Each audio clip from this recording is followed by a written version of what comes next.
the new Renault Mégane. Elle est la dernière fierté de Carlos Ghosn. Le président de Renault-Nissan a levé le voile sur la Mégane 4, présentée au salon de l'auto de Francfort. Un nouveau modèle qui se positionne sur un marché de plusieurs millions d'automobilistes en Europe. La cible est très large. N'oubliez pas que c'est un segment de marché de 3 millions de voitures sur le marché européen. C'est l'un des plus gros segments du marché européen. Un peu de patience avant d'en prendre le volant. La nouvelle Mégane sera commercialisée au début de l'année 2016. Au rayon des nouveautés, Peugeot a présenté sa nouvelle sportive, la 308 GTI, idéale pour les amateurs de vitesse et pour se faire plaisir sur circuit. La nouvelle 308 GTI développe 270 chevaux, autant dire qu'elle en a sous le capot. Elle peut passer de 0 à 100 km/h en seulement 6 secondes et atteindre les 250 km/h de vitesse de pointe.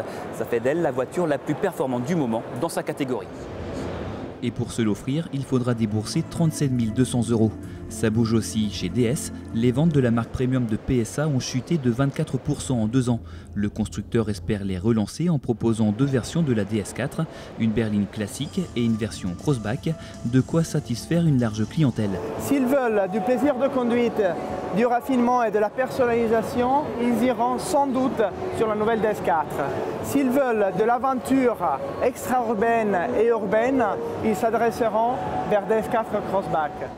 À Francfort, c'est l'occasion aussi de voir des voitures que vous n'aurez jamais l'occasion de conduire. Et pour cause, elles resteront à l'état de concept car.